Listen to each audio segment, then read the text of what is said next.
Shravan, one of the most beautiful, most powerful months of the year. And I'm sure this is your favorite too, because it is all about, those rainy days, those beautiful winds, and those chai, pakoras, and all of that, right? But Shravan has its own deep significance in our Shastras. And I always remember this very beautiful, funny incident that happened in school back in, I think, when I was in seventh standard or something. I remember because at our place, Shravan was a big deal. My father was fasting, my mother was fasting. We all used to go to the temple on Mondays, and I always used to look up to what my mother is going to make for prasad. So it was a big, big deal for us. And I thought that it is for everyone because it is a celebration. I went back to school and asked one of my friends that, hey, what are your plans for Savan? Where are you going? Which temple you're visiting on Monday? And he laughed at me. He's like, what are you talking about? What is this kind of conversation that you're having? And what is all of this? He didn't know anything about it. And all of the kids made fun of me. And that back then it was sad, it was funny, but now when I look back at it in retrospect, I understand that how unfortunate this all of these things are.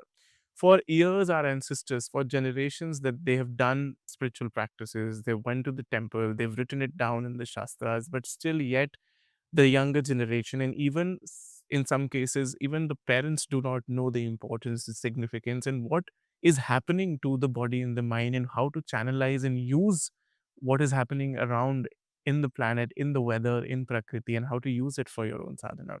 So this video is an attempt for me to introduce you to this month and tell you what actually is happening in this month of Shravan, what is going on in the Prakriti, what is going on in your body and mind, and how you can channelize the whole energy of this very beautiful, beautiful month. So Shravan is the time when Prakriti is transitioning. If you look around, everything is changing. From hot and harsh summers, we're entering lush monsoons. And whenever Prakriti is transitioning, it creates a very, very powerful, conductive environment for your sadhana. It is the most ideal time to work on your body and mind. And I'm not saying it, and it's not just focused on Shravan. You see, whenever anything transitions in Prakriti, when the moon changes its phases, it's important in your sadhana. When the day becomes night, Sandhya Kal, important for your sadhana. And when the night becomes the day, that is the Brahma Muhurat. Again, Prakriti is transitioning. Very important for your sadhana. So, this transition is also reflected in your own body and mind. Your body also goes through this transition. And in fact, the Prakriti gives you an environment where you can transition from a normal Jeev to an evolved spiritual being. So there are a few practices that you can do. According to Ayurveda, in this month, your Jataragni, the digestive fire, is very weak, and even the physical body, physiologically also, you are very, very weak. Hence, the body, your mind, and even your digestive fire is indicating for you to go inwards. Your body does not allow you to have more outward indulgences, have more spicy, have more rigorous food and rigorous experiences. Your body is not equipped for that, and hence, this is the best time for Pratyahar. Shravan is also the beginning of the Chaturmas from Dev Shaini Ekadashi, which falls on the 25th of July this year. The Chaturmas begins, which is one of the most important periods according to Sanatana Dharma. Shravan begins with it. It is believed that on the Dev Shaini Ekadashi, Bhagavan Vishnu goes to sleep and give all the jurisdiction, all the authority to run this world to Bhagavan Shiv. And when Bhagavan Shiv has taken over, of course, he's Pashupati Nath. So all the beings, all the tiny organisms also come above to experience the essence of Shiva. That is why you see snakes, tiny, kide, makode, everyone comes out in Savan. Everyone is rejoicing in the presence of Shiva. This year, Shravan begins from the 30th of July. This is a 1 month long period where the 4 Mondays of this month become the axis of your sadhana. That is because Mondays are very, very important, very, very significant in Shivupasana, Shivaradhana. The first Monday of Shravan is when you begin your sadhana. This is when you take the sankalp. This year, the first Monday is on the 3rd of August. As I said, this is the day when you take a sankalp. You can go to the temple or you can stay at home to make a promise to Bhagavan Shiv that these are the things that I'm going to perform, these are the things that I'm going to do. Now, of course, these practices are done for material, physical benefits, but I always say that you should always keep your desires below than Shiva. You should always do these practices to evolve spiritually, to get to know your body and mind better, to reach closer to Shiva rather than asking any material needs. Let's understand what are the things which you can do during this month of Shravan. And you don't have to do all of these things. You can do all of these things, but again, always remember the bhav is the most important. The intention is the most important. Number one is to perform Abhishekam.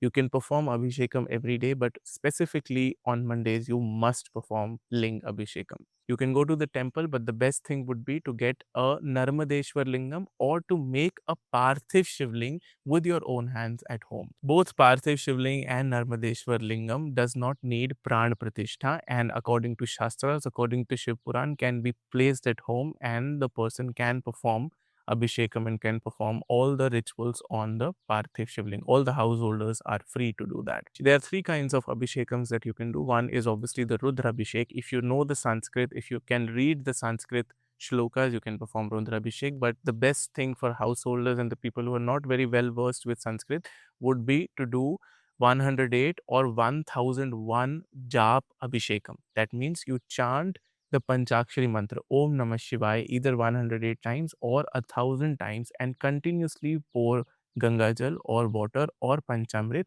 on the Parthiv Shivling or the Narmadeshwar Lingam. The second thing which you can and must do is Shiv Sahasranam. Again, if you cannot read Sanskrit, if you cannot do the right kind of chanting or the correct pronunciation, you can always listen to the Shiv Sahasranam either on all Mondays or throughout the month. Number three is to fast. Again, there are many kinds of fasting. We will dive deep into how to fast and what is the correct way to fast again in the later of this video. But fasting, because as we discussed, the Jathar Agni, the digestive fire, is very weak in your body.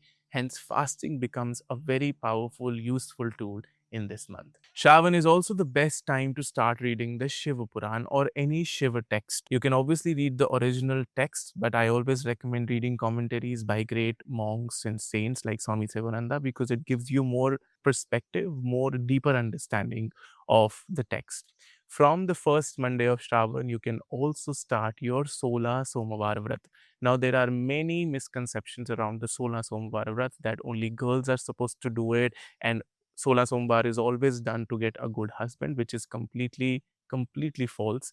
Any Shiv Bhakt can do it. Again, as I told you, you should always keep your desires below Shiva. Getting a good husband, achieving something material, all these things come secondary and all these things come in the territory of the Shiva Upasana. Shiv Baba will give you all of these things, but your intention, your bhav should not be derivative of all these material needs. The first Monday of Shravan is the best day to start your Sola Somvar. If you want more details on Sola Somvar, let me know in the comments. We'll make a detailed video in that as well. Beyond the 4 Mondays, there are other very important days in this entire month of Shravan. The most important is Shravan Shivaratri, which this year is falling on the 11th of August. If for some reason you're unable to do your sadhana for the entire month, if you made some mistake, you missed some days, this is the day you can make up for it. Shravan Shivaratri, as the name suggests, the night Shivratri is the most important. Just like Mahashivratri, even if you're doing the sadhana for the entire month, I would recommend you at least be awake, be up on this night. You can do your job, you can do the Rudra Abhishek. This is also the day when you can keep the Parthiv Shivling for the entire night. Otherwise, you have to always do the Visarjan of Parthiv Shivling by the end of the day before sunset. You can do all rituals the entire night. You can do kirtan, dance, do japa, all the rituals for the entire night. Just like Mahashivratri, the Char Prahar Sadhana done during the night of Shravan Shivaratri is the most important. So you can do the Upasana that you were doing on the Mondays in the 4 Prahars of Shravan Shivaratri. The exact timings of the Char Prahar of the Shravan Shivaratri are mentioned in the description. You can check them out. Another very important day in the month of Shravan is on the 17th of August, which is also a Monday, which makes it even more special. The day is Nag Panchami. Now we know Nagas are very dear to Bhagavan Shiva, to Bhole Baba, and snakes also have the quality of high level sensitivity. They are very sensitive to their environment. They can imbibe the minutest vibrations in the environment. This is a quality which every yogi, every sadhak must imbibe. That is why it has become very important to bow down to them. So what's special to do on Naga Panchami? You can visit a Naga temple, you can chant the Naga Stotram in addition to the Shiva sadhana that you are already doing. Now let's talk about fasting. What is the correct way to fast during the month of Shravan? See, as we discussed, the Shravan begins from the 30th of July and ends on the 24th of August. So now some sadhaks take a sankalp to fast on every single day of Shravan. They choose to take only one meal per day for the entire month. You can choose to do that, or you can fast on individual Mondays. Now, if you're only fasting on Mondays, you can either choose to go falahari or also do it completely nirjala. That means you don't even take water.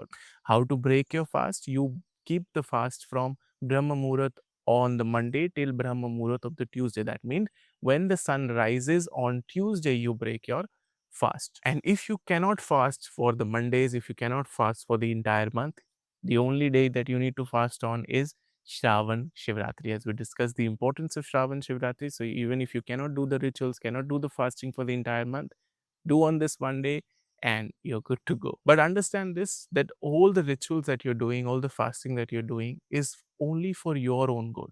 The Jathar Agni is weak. So the fasting, the more fasting you do, the better will be it for your body and for your sadhana. If done with the right bhav, with the right intention, Shravan really has the power to change your body, to change your mind, to take you deep in your sadhana.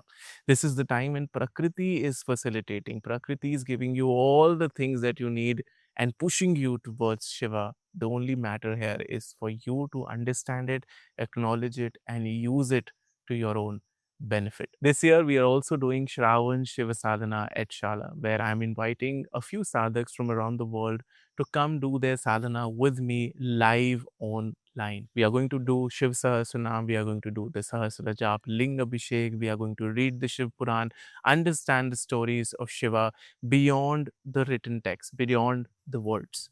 If you're interested, you can find all the details in the description. And also, if you want to watch more videos, and if you have any questions for me, you can ask me in the comment section below. Do subscribe to this channel, and I'll see you in the next one very, very, very soon. Har Har Mahadev. Hari Om.